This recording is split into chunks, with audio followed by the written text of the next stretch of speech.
Abasiraamu e Butambala bakunganidde ku muzikiti gwa Masjid Madina ekikumba okusala Eid al-Fitri. Okusala kukulembeddwamu ow'ettwale lya West Buganda Sheikh Juma Mwanje Kabanda.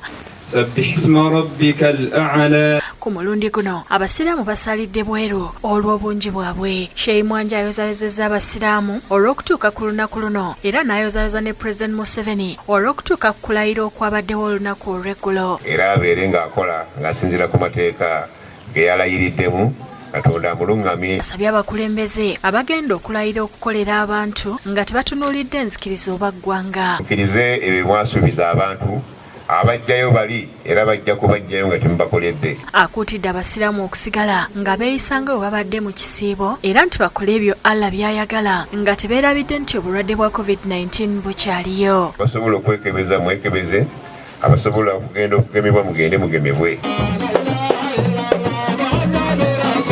Tubeebaza wakati mu kusoomooza okuli mu bukulembeze okusigala nga mukyaweereza n'okusala Eid al-Fitri ku muzikiti gwa Masjid Ahmed ekiwologoma kukulembeddwa Sheikh Haidar Sebunya era olw'obungi bw'abantu abakyala mbo basaalidde bweru. Sheikh Sebunya abuulidde abasiraamu obukulu bw'olunaku lwa Eid. Osala ya Eid mu kibinja nga mulimu okukwata mu nsawo zaffe ne tutukuza emibiri gyaffe n'emitima gyaffe mu kuwaayo zakatul fitr ibtighaa wajhi llahi ta'ala.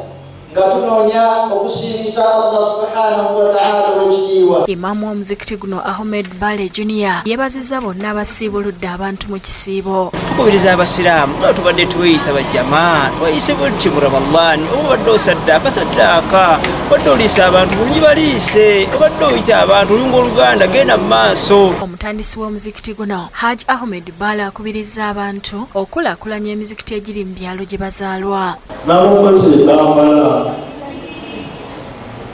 Balina emizikiti gyabwe gye bakolera naye bwewaayo omuzikiti gumu mwezi n'otya n'obusaala mu kitundu kyo kikuwa amaanyi era n'essuubi erikulaakulanya ekitundu. Era asiimye olukiiko lw'omuzikiti n'akwasa akulembeddemu okusaaza ttarawe ekisiibo kyonna mu ssabo muganze Baasa ne tulya Eid. Alhamdulillahi rabbil alamin. N'abasiraamu abalala baweereddwa tulya Eid.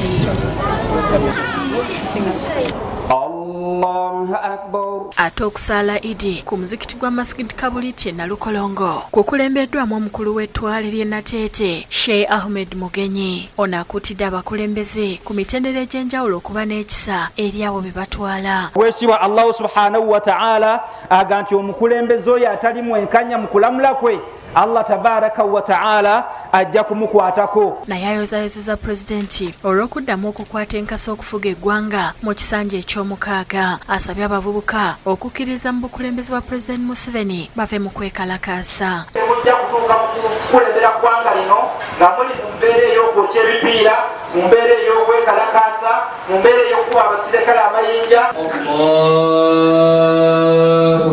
Ye Sheikh Kakoza Maluzuku akubiriza abasiraamu okusigala nga bakola ebirungi nga bwe babadde mu mwezi gwa Ramadhan era baagala ennyo n'okutya Allah.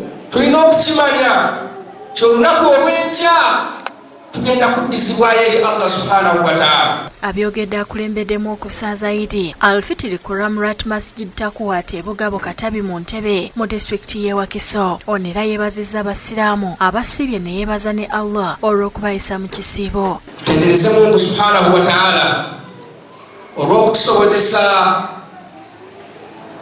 okutuuka ku lunaku luno. Asiimye Hajj Kamogo olw'okuwaayo ettaka okwazimibwa omuzikiti guno ku lwannyina omugenzi Ramrat Nakabuye. Nsaba Mungu amutere ekitangaala mu ntaana ejja.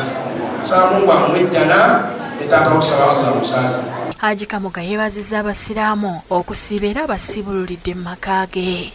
Nsaba Allah atusobozese tube sittati era nga tuli balamu inshallah ta'ala.